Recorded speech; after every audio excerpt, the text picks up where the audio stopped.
All students, welcome back to my channel Khan learning class. अगर आप भी सेट और सीटेट एग्जाम में बैठने जा रहे हैं तो ये वीडियो आपके लिए बहुत ज़्यादा हेल्पफुल होगी, क्योंकि आज हम इसमें आपके लिए लेकर आए हैं 30 क्वेश्चंस जो कि मैथ एंड पैडागोजी के क्वेश्चंस हैं। वेरी वेरी इंपॉर्टेंट क्वेश्चंस हैं जो एग्जाम में बार बार पूछे जाते हैं।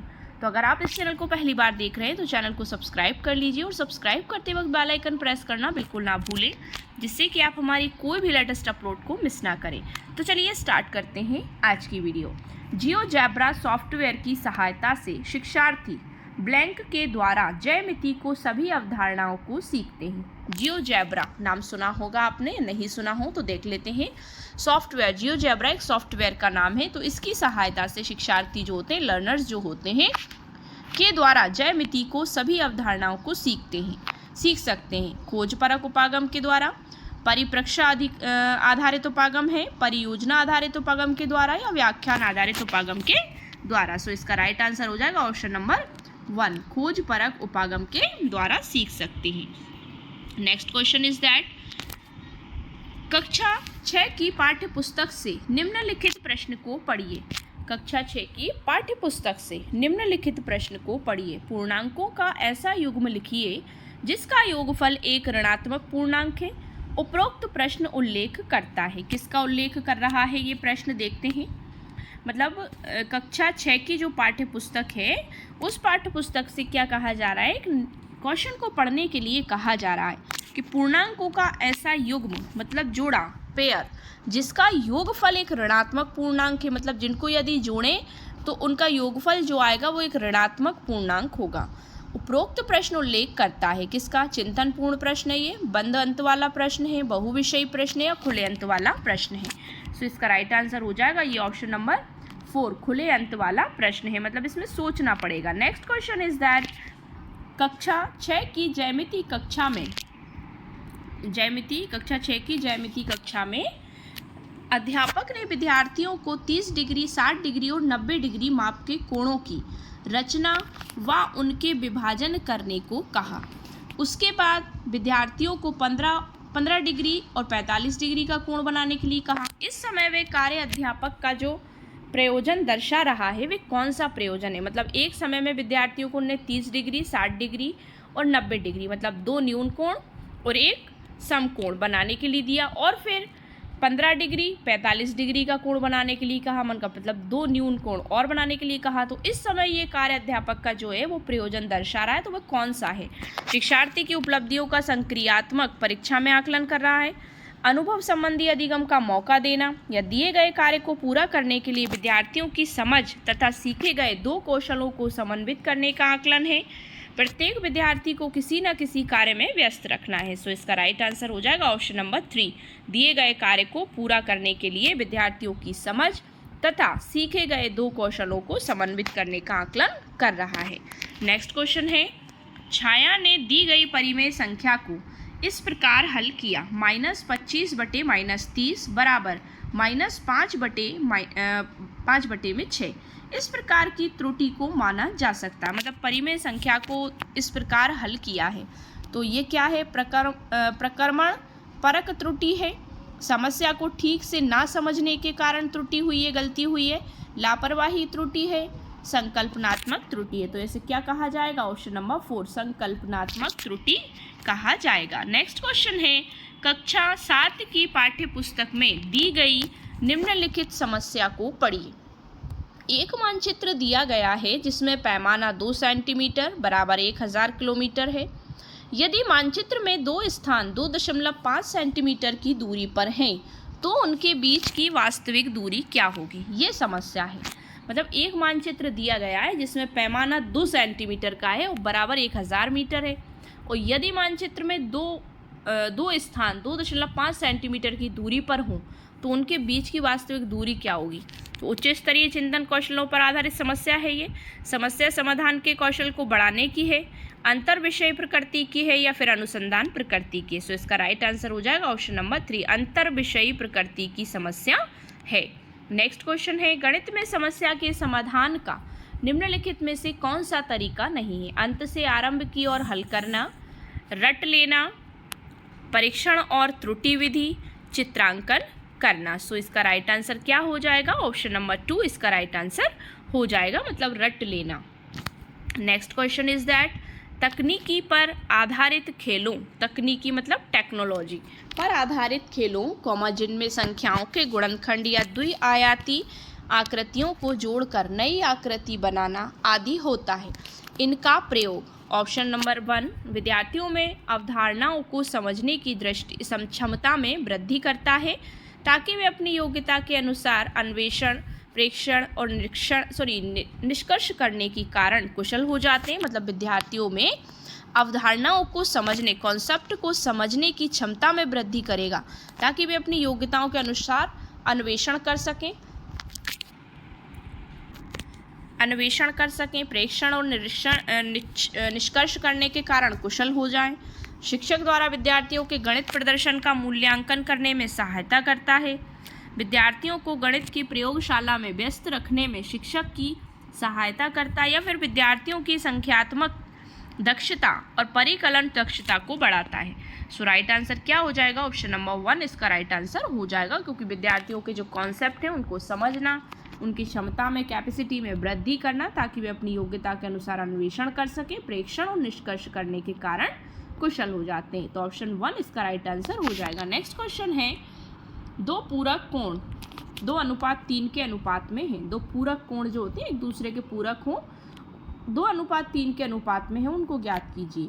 कक्षा 7 की NCERT की पाठ्य पुस्तक के उपरोक्त प्रश्न का संदर्भ है कि यह निम्न श्रेणी का विचार है क्योंकि यह जानकारी का प्रत्यक्ष स्थिति में उपयोग करने पर आधारित है। उच्चतर श्रेणी का विचार है ये क्योंकि यह अपेक्षा करता है कि दी हुई जानकारी की व्याख्या की जाए, इसका विश्लेषण किया जाए और इसके प्रयोग से वांछित जानकारी प्राप्त की जाए। या फिर उच्चतर श्रेणी का विचार है क्योंकि यह अपेक्षा करता है कि दी हुई जानकारी से चित्र की रचना भी की जाए। निम्न श्रेणी का विचार है क्योंकि ये स्मरण ज्ञान पर आधारित है, मतलब रिकॉल पर आधारित है, पुनः स्मरण करने पर आधारित है। सो राइट आंसर हो जाएगा ऑप्शन नंबर 2 उच्चतर श्रेणी का विचार है क्योंकि ये अपेक्षा करता है कि दी हुई जानकारी की व्याख्या करें और इसका विश्लेषण भी करें और इसके प्रयोग से वांछित जानकारी प्राप्त की जाए। सो ऑप्शन 2 इसका राइट आंसर हो जाएगा। विद्यार्थी गणितीय समस्याओं को हल करते समय गलतियां करते हैं क्योंकि वे एक से अधिक पाठ्य पुस्तकें नहीं पढ़ते, उनका सामाजिक आर्थिक स्तर उनके निष्पादन को प्रभावित करता है, वे अर्थ निर्माण के अपने प्रयास में संकल्पनाओं का वैकल्पिक निर्वाचन करते हैं, वे पर्याप्त अभ्यास नहीं करते। सो राइट आंसर क्या हो जाएगा इसका? ऑप्शन नंबर 3 वे अर्थ निर्माण के अपने प्रयास में संकल्पनाओं का वैकल्पिक निर्वाचन नहीं करते हैं। नेक्स्ट है क्षेत्रमिति पढ़ाते समय शिक्षक आगे बढ़ने से पहले बोर्ड पर सभी सूत्र लिख देती हैं। क्षेत्रमिति जब हम पढ़ाते हैं तो शिक्षक आगे बढ़ने से पहले क्या करती हैं? बोर्ड पर सभी सूत्र, सभी फॉर्मूलाज लिख देती हैं। ये तरीका दर्शाता है कि वह का अनुपालन कर रही है। किसका? निगमन उपागम का, प्रायोगिक उपागम का, व्यवहारिक उपागम का या फिर आगमन उपागम का। किसका कर रही हैं? तो वो जिसमें पहले सूत्र बताया जाए तो वो है निगमन उपागम का पालन कर रही है, मतलब उसमें पहले सूत्र बताए जा रहे हैं। नेक्स्ट है समस्या समाधान पद्धति है गणित के विकास को ऐतिहासिक, सामाजिक और सांस्कृतिक संदर्भ में पढ़ाना, विद्यार्थियों को खुली समझ वाला बनाते हुए उनमें गणितीय प्रवीणता, सृजनात्मकता और खोजपरक मतलब अन्वेषणात्मक चिंतन विकसित करना। ऑप्शन नंबर 3 गणितीय बोध, भाव, विचारों और तकनीकों के पदानुक्रमिकता के माध्यम से क्रमिक तथा व्यवस्थित दिशा निर्देश या पुनरावृत्ति और स्मरण के द्वारा गणितीय निष्कर्षों, परिभाषाओं तथा संकल्पनाओं को पढ़ाना। सो इसका राइट आंसर हो जाएगा ऑप्शन नंबर 3 गणितीय बोध, भाव, विचारों। समस्या समाधान पद्धति यही कहती है कि बोध, भाव, विचारों और तकनीकों के पदानुक्रमिकता के माध्यम से क्रमिक तथा व्यवस्थित दिशा निर्देश बताना। नेक्स्ट क्वेश्चन है श्री मनीष सममिति की संकल्पना को स्पष्ट करने के लिए बहुत सारे हस्तचालनों मतलब मैनिपुलेटिव्स, गणित प्रयोगशाला, गणितीय गतिविधियों तथा ICT कंप्यूटर जो होता है गतिविधियों का प्रयोग करते हैं। श्री मनीष समय व्यतीत करना चाहते हैं ताकि वे अगले प्रकरण पढ़ाने से बच सके जो उनकी रुचि का नहीं है, मतलब इसलिए बच्चों को उलझा रहे हैं।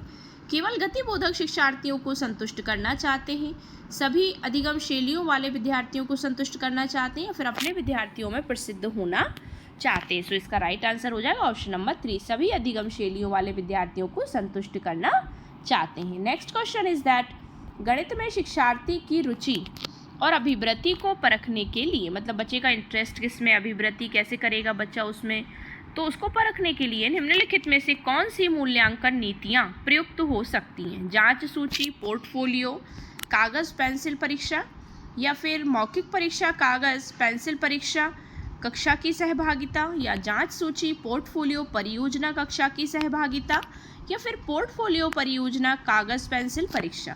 सो इसमें राइट आंसर क्या हो जाएगा? ऑप्शन नंबर 2 इसका राइट आंसर हो जाएगा कि मौखिक परीक्षा, कागज़ पेंसिल परीक्षा और कक्षा की सहभागिता बहुत ज़्यादा ज़रूरी है। नेक्स्ट है, कक्षा 7 का एक शिक्षक सभी प्रकार के चतुर्भुजों की विशेषताएं पढ़ाता है। इस इकाई के बाद कक्षा परीक्षा में शिक्षक चतुर्भुज का निर्माण करने से संबंधित समस्याएं पूछते हैं। कक्षा में से कोई भी परीक्षा में निष्पादन नहीं कर पाता, इसका स्वाभाविकरण हो सकता है। संभावित कारण क्या हो सकता है, मतलब ऐसा क्यों हो रहा है? शिक्षक इस इकाई में विद्यार्थियों की रुचि नहीं बना पा रहा है, या फिर विद्यार्थी कक्षा परीक्षा के प्रति गंभीर नहीं थे और उन्होंने अच्छी तरह से तैयारी भी नहीं की थी, या कक्षा के सभी विद्यार्थी होशियार नहीं है, या कक्षा में दिए गए अनुदेशों और किए गए आकलन में अंतर है। सो राइट आंसर हो जाएगा उसका ऑप्शन नंबर 4, मतलब दिए गए जो अनुदेश समय पढ़ाया होगा और उस समय बच्चों के आकलन में अंतर हो रहा है। नेक्स्ट क्वेश्चन है, कक्षा 8 को निम्नलिखित कार्य दिया गया। एक खुला बक्सा 50 सेंटीमीटर इंटू 65 सेंटीमीटर की मेटेलिक शीट से बना है, मतलब मेटल की शीट से बना है। बक्से की लंबाई और चौड़ाई क्रमशः 30 सेंटीमीटर है, मतलब लंबाई चौड़ाई बराबर है, और 30 सेंटीमीटर और 15 सेंटीमीटर है। बक्से की संभावित ऊंचाई क्या है? इस बक्से का आयतन भी ज्ञात कीजिए। तो यह कार्य की ओर संकेत करता है, किसकी ओर संकेत करता है? निम्न स्तरीय संज्ञानात्मक मांग, क्योंकि यह आयत फलकी क्यूबॉइड के आयतन के सूत्र के ज्ञान की मांग कर रहा है। निम्न स्तरीय संज्ञानात्मक मांग, क्योंकि सम्मिलित संकल्पनाओं और आवश्यक प्रक्रिया के मध्य कोई संबंध नहीं है। या उच्च स्तरीय संज्ञानात्मक मांग, क्योंकि आरेख बनाते हुए और अनेक संभावित स्थितियों के बीच संबंध बनाते हुए समस्या का हल किया जा सकता है। या फिर उच्च स्तरीय संज्ञानात्मक मांग, क्योंकि यह संकल्पनात्मक समझ के उपयोग की मांग करता है जिसमें कार्य को पूरा करने की प्रक्रिया निहित है। सो इसका राइट आंसर क्या हो जाएगा कि ऑप्शन नंबर 3 की उच्च स्तरीय संज्ञानात्मक मांग, क्योंकि आरेख बनाते हुए और उनके संभावित स्थितियों के बीच संबंध बनाते हुए समस्या का हल किया जा सकता है। नेक्स्ट है, माध्यमिक कक्षाओं में बीज गणित शुरू किया जाता है। बीज गणित जो होता है, अंक गणित भी जिसे कहते हैं, शुरू किया जाता है। प्याजे के संज्ञानात्मक विकास के सिद्धांत के अनुसार इस स्तर पर बीज गणित का परिचय उचित है, क्योंकि बच्चा संवेदी गतिक स्तर पर है और बहुत सारे हस्त परिचालकों के साथ वह समझ सकता है। बच्चा पूर्व संक्रियात्मक स्तर पर है और अमूर्त संकल्पनाएं समझ सकता है। बच्चा मूर्त संक्रियात्मक स्तर पर है और वे तार्किक संरचना का निर्माण करने के द्वारा मूर्त अनुभवों को समझ सकता है। या फिर बच्चा औपचारिक संक्रियात्मक चरण पर है और अमूर्त संकल्पनाओं को ग्रहण करने के लिए पूर्ण रूप से परिपक्व है, मैच्योर है। सो राइट आंसर क्या हो जाएगा? इसका ऑप्शन नंबर 4 इसका राइट आंसर हो जाएगा।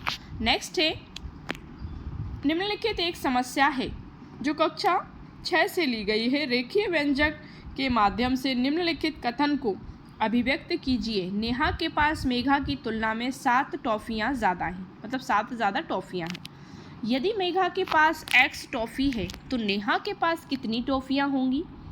इस सवाल में ब्लूम के संज्ञानात्मक क्षेत्र की किस क्षमता की ओर संकेत किया गया है? ज्ञान, बोधन, विश्लेषण या संश्लेषण, क्या माना गया है? मतलब इसमें ये कैसा क्वेश्चन है? ज्ञान का है, बोधन का है, मतलब अंडरस्टैंडिंग का क्वेश्चन है, विश्लेषणात्मक है या संश्लेषणात्मक है? सो राइट आंसर होगा इसका ऑप्शन नंबर 4, इसमें संश्लेषण करना पड़ेगा। जब तक वो उसको सॉल्व नहीं करेंगे तब तक उसका संश्लेषण नहीं होगा, सॉल्यूशन नहीं होगा। तो ऑप्शन 4 इसका राइट आंसर हो जाएगा। नेक्स्ट है, कक्षा 6 की पाठ्यपुस्तक से निम्नलिखित अनुच्छेद पढ़िए। प्रबल ने 5% प्रति वर्ष की दर से ब्याज पर बैंक में 5,000 रुपये जमा किए। 2 वर्ष बाद उन्होंने 3500 रुपये पड़ने वाली मेज़ खरीदने के लिए निकाले, मतलब 3,500 रुपये, 3500 रुपये पड़ने वाली मेज़ खरीदने के लिए निकाले। जमा कितने किए थे? 5,000 रुपये। उसने अपने पास बची राशि को अन्य 2 वर्ष के लिए 5% प्रति वर्ष ब्याज की दर पर जमा करा दिया। अब 2 वर्ष बाद वह कितनी राशि प्राप्त करेगा? तो इस प्रश्न के माध्यम से शिक्षार्थियों में कौन सा मूल्य विकसित किया जा रहा है? ईमानदारी, धन की बचत करने और उसे समझदार तरीके से खर्च ना करने, निष्ठा या फिर सादगी और दूसरों की सहायता। राइट आंसर हो जाएगा ऑप्शन नंबर 1 ईमानदारी, ये इसका राइट आंसर हो जाएगा। नेक्स्ट क्वेश्चन इज दैट अध्यापक ने विद्यार्थियों को बट्टे मतलब छूट पर आधारित निम्नलिखित समस्या हल करने के लिए दी। एक कमीज और स्वेटर के अंकित मूल्य क्रमशः कितने हैं? मतलब अंकित मूल्य जो मैन प्राइस है उसकी वो कितनी है? क्रमशः 200 रुपये और 300 रुपये है। और कमीज़ व स्वेटर पर बट्टा क्रमशः 20% तथा 12% है। बिल तैयार करते समय गलती से दुकानदार ने इन वस्तुओं के बट्टे की अदला बदली कर दी। बिल मिलने पर हमीदा ने इस गलती को देखा और दुकानदार को उचित मूल्य दिया। हमीदा ने दुकानदार को कितनी मुद्रा दी? इस प्रश्न से शिक्षक किन मूल्यों को प्रोत्साहित करने का प्रयास करता है? सहकारिता, सहानुभूति, संवेदनशीलता या फिर ईमानदारी। सो इसका राइट आंसर हो जाएगा ऑप्शन नंबर 4 ईमानदारी। नेक्स्ट क्वेश्चन है क्षेत्रमिति इकाई का योगात्मक आकलन के द्वारा किया जा सकता है? पेपर पेंसिल परीक्षा लेकर, आईसीटी गतिविधि मतलब कंप्यूटर के माध्यम से, परियोजना कार्य द्वारा या फिर गणित प्रयोगशाला गतिविधि द्वारा। सो राइट आंसर हो जाएगा इसका ऑप्शन नंबर 1 पेपर पेंसिल परीक्षा से क्षेत्रमिति इकाई योगात्मक आकलन के द्वारा किया जा सकता है। नेक्स्ट है राष्ट्रीय पाठ्यचर्या रूपरेखा NCF नेशनल करिकुलम फॉर्म 2005 के अनुसार विद्यालय में गणित उन परिस्थितियों में पनपता है जबकि बच्चे सुनते हैं और अध्यापक सक्रियता से व्याख्या करता है। बच्चे एक साथ सूत्रों का अभ्यास करते हैं और उन पर परीक्षा में प्रदर्शन करने का दबाव होता है। गणित बच्चों के जीवन के अनुभव का हिस्सा हो जाए। दैनिक अभ्यास से बच्चों को सभी संकल्पनाएं सीखने के लिए विवश किया जाए। सो राइट आंसर क्या हो जाएगा ऑप्शन नंबर 3 कि गणित बच्चों के जीवन के अनुभवों का हिस्सा हो जाए। नेक्स्ट क्वेश्चन है गणित के कक्ष में महत्व दिया जाता है समस्या समाधान की युक्तियों पर, गणितीय एल्गोरिथम मतलब परिकलन प्रक्रिया और प्रणाली पर, गणितीय विषय पर या गणितीय विषय प्रक्रिया और तर्क पर। सो राइट आंसर हो जाएगा ऑप्शन नंबर 4 गणितीय विषय प्रक्रिया और तर्क पर जोर दिया जाता है, महत्व दिया जाता है। नेक्स्ट है निम्नलिखित में से कौन सा पहलू बीज गणित में महत्वपूर्ण नहीं है? माप, मानसिक चित्रण, भांसिक लिखा हुआ है इसमें बाय मिस्टेक, मानसिक चित्रण, क्रम परिवर्तन या सामान्यीकरण। सो इसका राइट आंसर हो जाएगा ऑप्शन नंबर 1 माप मेजरमेंट। नेक्स्ट है गणित में प्रश्न रखने का अर्थ है कक्षा में संदेह प्रस्तुत करना, प्रश्नों को हल करने में असमर्थता या फिर प्रश्न हल करना या विषय वस्तु में से प्रश्नों का सृजन करना। सो गणित में प्रश्न रखने का क्या अर्थ हो सकता है? सो ऑप्शन नंबर 1 इसका राइट आंसर हो जाएगा कि कक्षा में संदेह प्रस्तुत करना, बच्चों का ध्यान अपनी तरफ केंद्रित करना। नेक्स्ट क्वेश्चन इज दैट क्षेत्रमिति की इकाई पर आधारित पाठ्य योजना में शामिल एक अनुदेशनात्मक उद्देश्य इस प्रकार था। शिक्षार्थी गणित के अनुप्रयोग को समझ सकेंगे। ये अनुदेशनात्मक उद्देश्य उचित है क्योंकि किसी को भी प्राप्त ज्ञान का अनुप्रयोग करने के योग्य होना चाहिए। मतलब क्षेत्रमिति की एक इकाई पर आधारित पाठ्य योजना में क्या शामिल है कि अनुदेशनात्मक उद्देश्य इस प्रकार था, अनुदेशन देना, शिक्षार्थी गणित के अनुप्रयोग को समझ सकेंगे, ये कथन था। तो ये अनुदेशनात्मक उद्देश्य क्या है? उचित है क्योंकि किसी को भी प्राप्त ज्ञान का अनुप्रयोग करने के योग्य होना चाहिए। अनुचित है क्योंकि उद्देश्य अस्पष्ट है और खराब तरीके से परिभाषित किया गया है। या फिर उचित है क्योंकि गणित को सभी इकाइयों का उद्देश्य यही है। या फिर उचित है क्योंकि क्षेत्रमिति पर आधारित इकाई के दैनिक जीवन में अनेक अनुप्रयोग हैं। सो राइट आंसर हो जाएगा ऑप्शन नंबर 3 उचित है क्योंकि गणित को सभी इकाइयों का उद्देश्य यही है। नेक्स्ट है राष्ट्रीय पाठ्यचर्या की रूपरेखा 2005 के अनुसार NCF स्कूलों में गणित शिक्षण का संकीर्ण उद्देश्य संख्या संबंधी कौशल विकसित करना और उच्चतर उद्देश्य समस्या हल करने का कौशल विकसित करना है। ऑप्शन नंबर 2 स्कूलों में गणित शिक्षण का संकीर्ण उद्देश्य अंक गणित पढ़ाना और उच्चतर उद्देश्य बीज गणित पढ़ाना है। या स्कूलों में गणित शिक्षण का संकीर्ण उद्देश्य अंक प्रणाली पढ़ाना और उच्चतर उद्देश्य बीज गणित पढ़ाना है। या स्कूलों में गणित शिक्षण का संकीर्ण उद्देश्य परिकलन सिखाना और उच्चतर उद्देश्य मापन सिखाना है। सो राइट आंसर क्या हो जाएगा? ऑप्शन नंबर 1 इसका राइट आंसर हो जाएगा। नेक्स्ट है NCF 2005 के लक्ष्य। इससे बहुत ज़्यादा क्वेश्चन पूछे जाते हैं। NCF से नेशनल करिकुलम फॉर्म से 2005 के लक्ष्य कथन के अनुसार विद्यालय गणित उस स्थिति में नहीं होता जहां बच्चे गणित का आनंद उठाने के लिए सीखते हैं। गणित को अपने दैनिक जीवन के अनुभवों के रूप में देखते हैं, अर्थपूर्ण समस्याओं को रखते और हल करते हैं, या सूत्रों और एल्गोरिथम को कंठस्थ करते हैं। सो राइट आंसर हो जाएगा इसका ऑप्शन नंबर 4, सूत्रों और एल्गोरिथम को कंठस्थ करते हैं। नेक्स्ट है एनसीएफ 2005 के अनुसार, देखो फिर आ गया ऐसे क्वेश्चन, विद्यालयों में गणित शिक्षण का मुख्य उद्देश्य यह है संख्या संबंधी कौशल का विकास करना।